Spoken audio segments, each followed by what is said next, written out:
తన రాజకీయ అనుభవంలో ఎందరో ముఖ్యమంత్రులను చూశానని ఇలాంటి దార్శనికుడైన సీఎంని మాత్రం ఇదే చూడమని అన్నారు కాంగ్రెస్ సీనియర్ నేత విహెచ్. గ్లోబల్ సమ్మిట్ సక్సెస్ కావడం, రేవంత్ రెడ్డి ఓయూ మాట్లాడిన తీరులో పట్ల ప్రశంసల వర్షం కురిపించారు హనుమంతరావు. ఓయూ డెవలప్మెంట్ విషయంలో సీఎం గొప్ప నిర్ణయం తీసుకున్నట్టుగా కొనియాడారు. నాడు నెహ్రూ తన కేబినెట్ లో బడుగు బలహీన వర్గాల వారికి అవకాశం కల్పించారని, సీఎం రేవంత్ సైతం సరిగ్గా అలాంటి నిర్ణయాలనే తీసుకున్నారని అన్నారు. రేవంత్ విజన్ ఎలాంటిదో ఈ సమ్మిట్ తో ఒక క్లారిటీ వచ్చిందని, దేశ విదేశాల నుండి వచ్చిన ప్రముఖులెందరో సీఎం రేవంత్ దార్శనికతను గుర్తించారని పేర్కొన్నారు కాంగ్రెస్ సీనియర్ లీడర్ వి హనుమంతరావు. ఉస్మానియా యూనివర్సిటీలో మాట్లాడిన తీరు, అదేవిధంగా ఈ సమ్మిట్లో ప్రపంచ దేశాలలో ఎంతో మంది రావడం జరిగింది.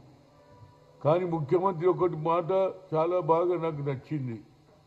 ఆనాడు దేశ స్వాతంత్ర్యం వచ్చిన తర్వాత మహాత్మా గాంధీ గారి దగ్గరికి వెళ్ళి పండిట్ జవహర్లాల్ నెహ్రూ అడిగాడు, సార్ నేను ఏ విధంగా క్యాబినెట్ చేయాలంటే ఆయన ఒకటి చెప్పాడు, బడుగు బలహీన వర్గాలు, అదేవిధంగా ఏది పేదవారికి కూడా చదువు అనే ఆలోచనతో నెహ్రూ ఆలోచనను ఇవాళ రేవంత్ రెడ్డి ఇంప్లిమెంట్ చేస్తున్నట్టుగా అనిపించింది. ఎందుకంటే ఆయన క్యాబినెట్లో కూడా ఆ రోజులలో 1947 15 ఆగస్టు క్యాబినెట్లో బడుగు బలైన వర్గాల వారికి కూడా అవకాశం కల్పించాడు.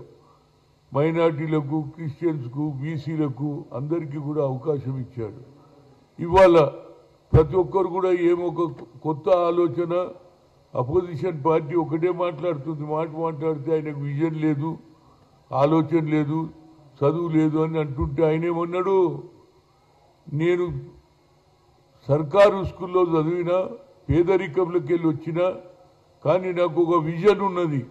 ఆ విజన్ ఏమిటంటే ప్రతి ఒక్కరు కూడా చదవాలి, ప్రతి ఒక్కరు కూడా ఇతర దేశాలతో కాంపిటీషన్ చేయాలి అనే ఆలోచనతో ఇవాళ global summit, rising global summit తెలంగాణలో మాట్లాడడం, అందులో ఏది రిజర్వ్ బ్యాంక్ ఆఫ్ ఇండియాలో రిజర్వ్ బ్యాంక్లో పనిచేసినటువంటి సీనియర్ ఆఫీసర్సు, అదేవిధంగా ఇతర దేశాలలో ఎక్స్పర్ట్స్ కూడా అందరూ కూడా అప్రిషియేట్ చేశారు. ఎందుకు అప్రిషియేట్ చేశారు? ఆయన విజన్ ఒకటి ఉన్నది.